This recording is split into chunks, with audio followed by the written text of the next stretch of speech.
Hello and welcome to StratNews Global. I'm Surya Gangadharan. Balochistan is Pakistan's biggest province and has been in the news for all the wrong reasons for many years. Since its incorporation in Pakistan, going back to 1948, it's seen no less than 4 armed insurrections and uprisings at the cost of many, many lives. And since 2003, the insurgency in Balochistan has kind of simmered at a low level, on off. There have been some surrenders. In some places, the insurgency has picked up. So in a sense, it has gone off at a low level. So what do the Baloch want? Basically, they want their land. They want political freedoms. They want guarantees that they will not be reduced to a minority in their own country. This is basically what they wanted. They haven't got very far with them. And what is worse, recent incidents of targeted killing, I wouldn't say they're recent, they've been again going back many years. They have kind of deepened the chasm between the local Baloch, the Pakistani military, and the rest of Pakistan. So you saw the graphic a little while ago. If you can just play it again. These are some of the violence that we've seen over the past many years. And take note of the one at the very bottom. 40,000 civilians have disappeared in the last 2 decades. That's a huge number. And there is no indication as to those who are alive, whether they are still alive or not, where they're being held, what is their status. The Pakistani state is not coming forward with any information on what happened to them. So Pakistan clearly maintains an iron grip over the province, and for good reason. Here's the map. You can see Pakistan, the Baloch province bordering Iran on the west. You also have the Arabian Sea below, and the important port of Gwadar, which is being built by the Chinese at fairly huge cost. And Balochistan, incidentally, has huge volumes of coal, sulfur, gas, the Surya gas pipeline, I'm sure many of you have heard of. So clearly, in terms of mineral riches, there's a lot of it there, which also explains why Pakistan is so intent on ensuring it maintains an iron grip over the province. Now, I'd like to bring in Mr. Tilak Devasher. He is a member of the National Security Advisory Board. He's an expert on this issue. He's written no less than 2 books on Pakistan. Of course, the most recent was on Balochistan. It was nearly 2 years ago, called the Balochistan Conundrum. Mr. Devasher, welcome. Thank you very much. Thank you for having me on your show. Let me begin with my first question. The Pakistan's grip over this province, is it strong? Is it weakening? Is the insurgency weakening? What's your sense? If I can sort of reframe your question slightly, I think the critical thing is that the insurgency has persisted since 1948. This is the 5th insurgency today.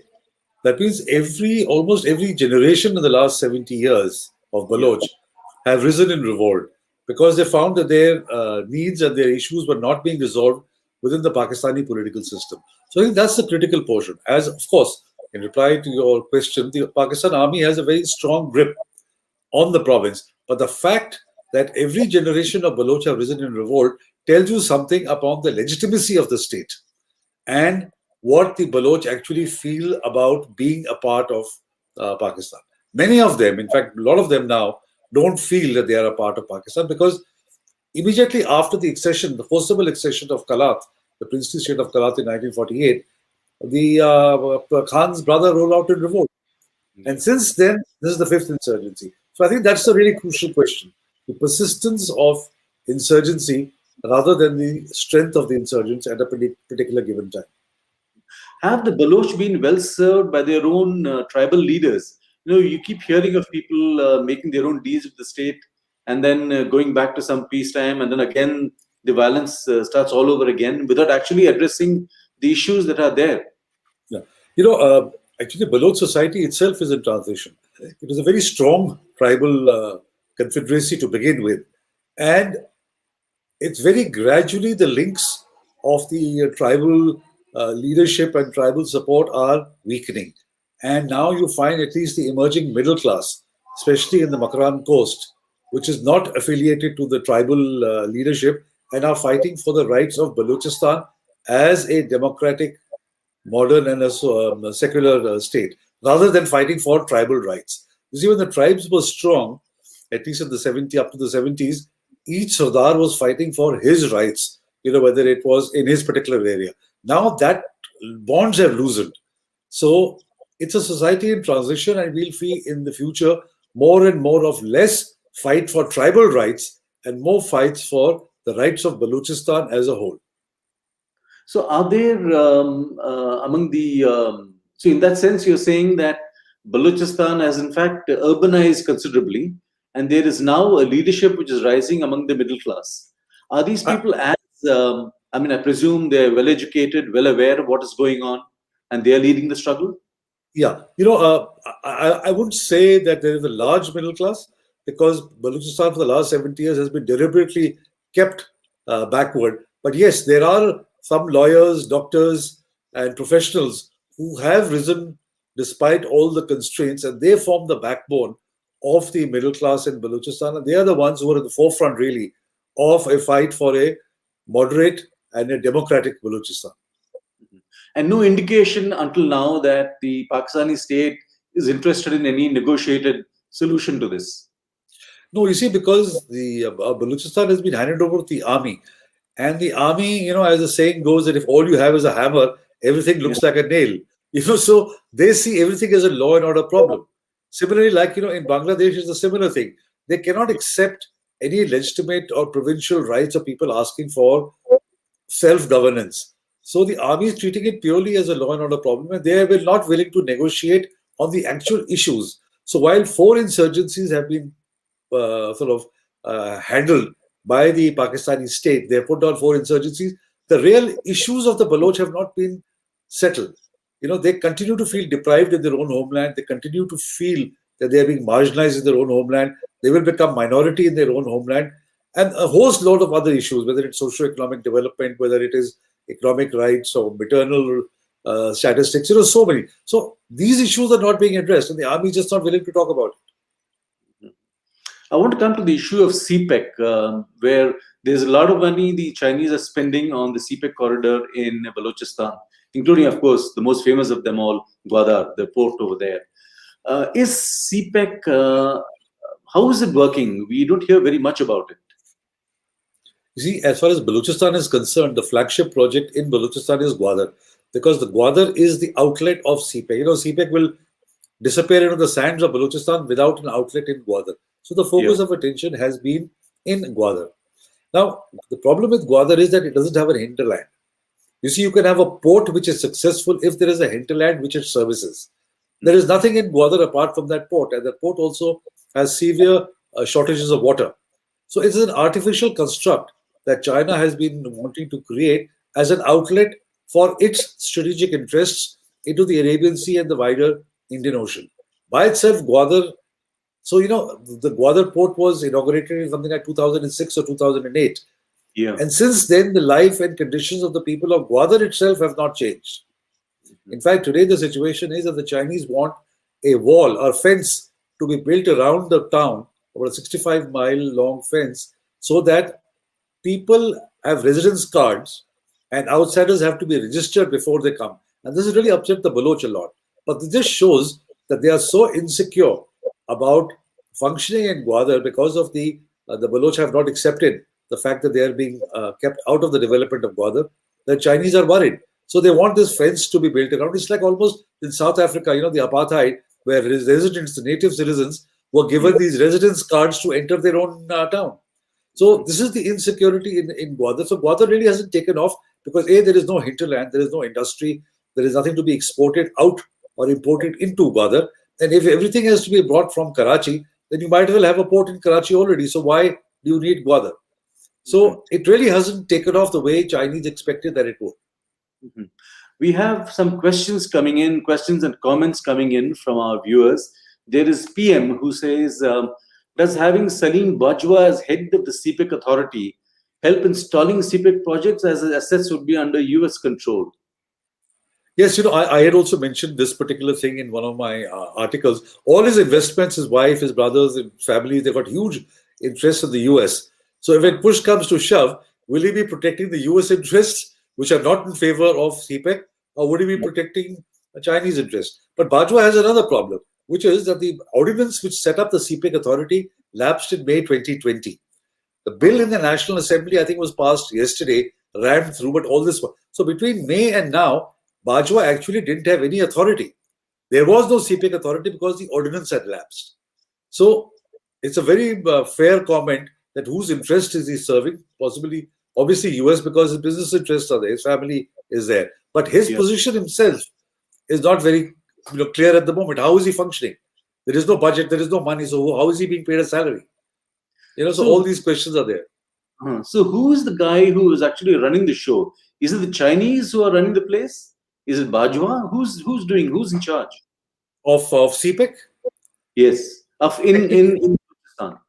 Yeah. See, there was this earlier, the Ministry of Planning was in charge of the entire CPEC thing, and there was a joint committee between China and Pakistan to take major decisions.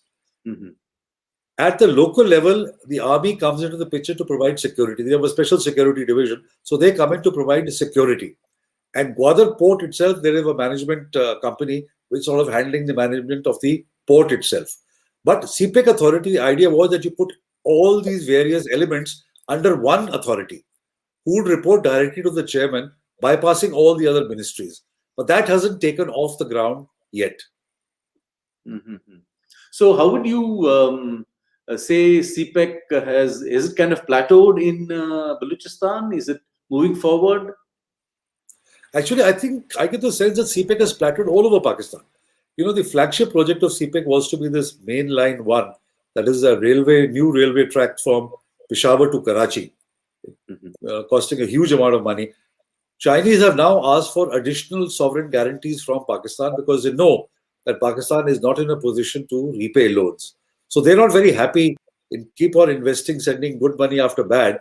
So they have asked, that's gone into cold storage. Several other projects too, the special economic zones, etc., are not moving with the speed that it was anticipated that they would move with. Even the power projects, that had been constructed are not sort of delivering the kind of returns that Pakistan had hoped that they would. So the Chinese, when the whole idea of Gwadar came up, the Chinese were never interested in any commercial port. They were only looking at a strategic asset. I think so. People talked about an oil pipeline coming from to avoid the Chinese Malacca dilemma.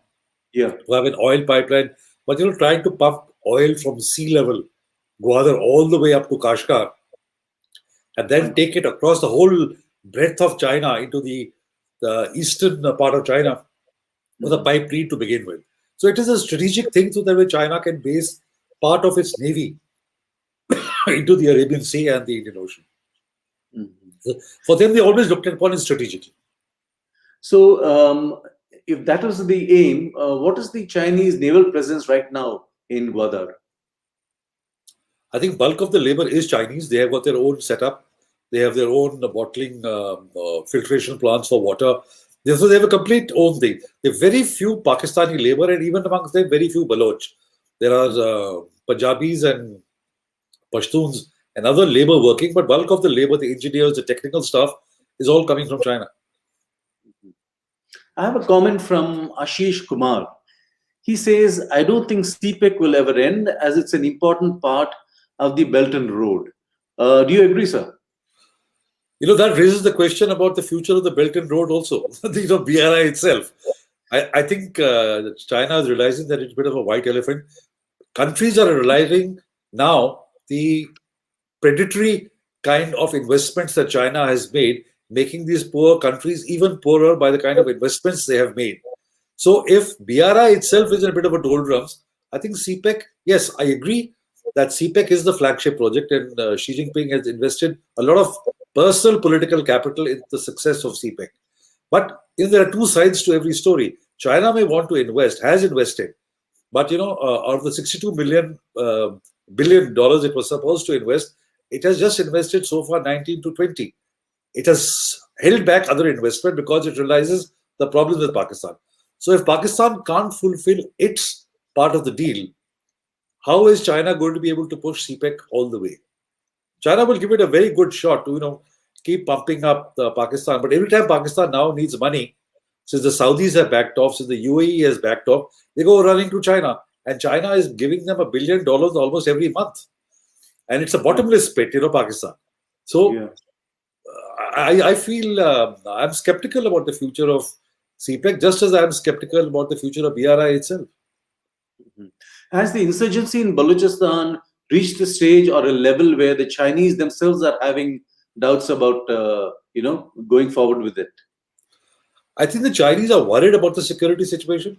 They keep having discussions and dialogues with the army whenever there is an incident, especially the protection of Chinese workers, because they have a large number of Chinese workforce now in Pakistan. They're very worried about their security. And they've been threatened not only by the Baloch, but also by the TTP and other Islamic groups who have threatened them with retaliation for the treatment to the Uyghurs in Xinjiang. Because the way that Uyghurs are being treated, Muslims are being treated in Xinjiang, they have threatened Chinese with reprisals. So I think the Chinese are worried in that regard. And so it's a two-way thing for the Chinese. You have the Baloch nationalists who don't want their resources to be exploited by the Chinese, and you have the Islamists who are unhappy with the treatment Uyghurs are getting in Xinjiang.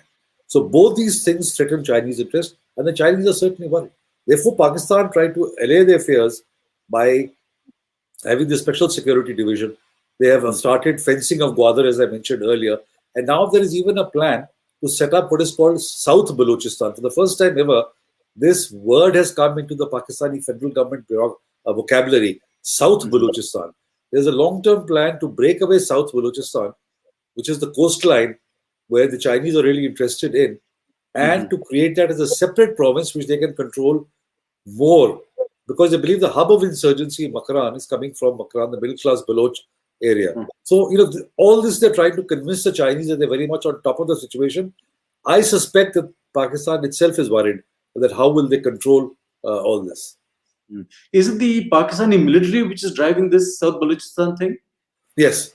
It has always, since the beginning, it's the military. Ever since Bhutto sent in the army in 1974, the army has stayed there, and it is the one that is driving the repression of the Baloch. And what does the army get out of this? Financial help from China? I think it's a money-making racket as far as the army is concerned. Every person who's come out of Balochistan has made huge pots of money because of the mineral resources. You see, whether you take it as smuggling of oil from Iran, starting from that end to copper, to gold, to iron, to gas, everything is there in Balochistan. So the army is making a lot of money, officers are making a lot of money. And then it is suspected, I can't say with, I don't have proof, that the Chinese are funding a portion of the army's operations in Balochistan. Recently, you would have heard about, I'm not sure whether it's authentic or not, the Inspector General of the Frontier Constabulary talking about that he was being paid by China. I'm not sure if it's true or not, but it's just indicative of Chinese investment in personnel who are over there. You mean to say this general, I believe his name is Bilal, Ayman Bilal, I think. Yeah. He's being paid separately by the Chinese. This is amazing. I know. This is absolutely bizarre. That's what the media report indicated, that he's saying so himself, that he's got 6 months, that he's being paid by the Chinese to do a particular job, which is to crush the Baloch. So I'm still, as I said, skeptical about the authenticity. But if so, it's just indicative of what is actually happening. I have a question here from Vikas Chaudhary. It's I think you like this. Why doesn't the Indian government support the Baloch independence movement? This invariably pops up. You see, the simple answer to that is that India is part of an international state system, right? And we don't share a border with Balochistan. We don't have any dispute in or about Balochistan. Whatever happened in the past when Khan of Kalat in 1947 did approach the then Congress leadership asking or trying to explore the possibility of Kalat acceding to India. But that's all in the past. It isn't there today. So since we are in an international state system, there is no way that we can jump across Sindh and start supporting the Balochistan. But, but I would like to tell your the person who asked the question, Vikram, you said Chaudhary, Vikas Chaudhary. because Chaudhary. You see, why leave it to the government? What the government will do on its own. But I think individuals of you like you who are interested in Balochistan, in a very simple way, everybody's on social media today. A large number of Baloch who are on social media. You should follow them, support them, retweet what they're saying, because of the clampdown on news from Balochistan, very little comes out. I think you can assist, and all of us can assist who are interested in Balochistan, in finding out or following Baloch handles to get news from and about Balochistan and propagating it in our different groups, whether it is Facebook, whether it's Twitter, whether it's on WhatsApp. That way you'll build a consciousness and a pressure about what is happening in Balochistan. So what the government does, that leave that aside, what is it that you and I can do? I think we should focus also on that. Mm-hmm. There's another question from Aditya Acharya. The last half of this question is interesting. Will it give India strategic depth if we, support the calls for Baloch independence or support their cause generally? Strategic depth from whom? That's his question. See, Pakistan looks for strategic depth in Afghanistan against India. Yeah, we don't have that. Pakistan looks at it because it's a very narrow country in bulk of it, very close to the Indian border. In our case, we don't have that problem. We can, we have a huge territory, whether it's north, east, or west. Yeah. So we don't have that problem with looking for strategic depth. Yeah. I want to come to this issue of killings of Baloch dissidents overseas. Now, we've had a case in Canada, we've had a case in Sweden fairly recently. I mean, it tells you something. I mean, it's not even clear if these people were killed or they committed suicide. And that's the strange part, would you like to tell me something about this? Yeah, you see, I don't buy one, committing suicide, okay. Two, and both being Baloch activists, I find that impossible really. The real crucial question is who benefited from their death. Now, both of them were human rights activists who were talking about the denial of human rights to the people in Balochistan. Both Karima Baloch and Sajjad Hussain in Sweden. So who benefited from their death? It's obviously the Pakistani state that benefited. So for me, it's very, very clear. And the fact that both were drowned, one in a lake and one in the river, again, it's, and in the case of Karima Baloch, very interesting thing. You see, very often in Balochistan itself, when people are picked up and they go missing and then the dead bodies are found after some time, many times the agencies leave a note just as a cruel joke. In one case, it is, for example, Eid gift to the Baloch. In the case of Karima Baloch, she would get calls and her husband would get calls and say that we're going to give you a Christmas gift. So the similarity between the messaging, is very, very nothing. And also, there's the Chinese saying that kill the chicken to frighten the monkey. Now, both, Sajjad Hussain and Karima Baloch, well, I would say important Baloch human rights activists, but second-tier Pakistani dissidents abroad. This is also the message being given out to dissidents, Pakistani dissidents, that you better watch it. That, we are watching you and we are can take care of you now. And I think the first case in Sweden was a sort of a testing the waters for the Pakistani state. And because the Swedish police didn't react and called it, suicide, they've gone into Karima Baloch. So this is how they're gathering strength and gathering impunity. That nothing will happen. Nobody will follow us or investigate properly. They'll move on to the third and the fourth and the fifth. So I think it's very unfortunate that dissidents who had fled their country to seek security in the West today are being threatened and does not have that security blanket anymore that they should have had when they got asylum. But are you telling me that the ISI or whichever agency which goes and does these killings has the sophistication and the resources to carry out such acts in some other country far away? Both in Sweden and in Canada especially, there are a whole lot of retired Pakistan Army officers who have gone and settled over there. So they have enough resource base available for somebody to do something like this. It's not that they're going into a territory where there is no Pakistanis expats over there. There are a whole lot of them. I have another question from Hemant Juneja. He is asking whether Kulbhushan Jadhav, who was picked up from Iran, did the Baloch help the Paki agencies? If not, why did they not inform us? You see, in the case of Kulbhushan Yadav, my own view, or what has been appearing in the media, is that he was kidnapped from Iran. He was a genuine, bona fide businessman in Iran. He was picked up and he was sold to the Pakistani intelligence agency. This was a group which was being supported by the Pakistanis functioning inside Iran. And he kidnapped him and sold to the Pakistani. Therefore, if you recall, the initial stories of where Kulbhushan had been picked up from varied, the army's thing and the police and everything, they were very sure. So it is not the question of Baloch not informing us.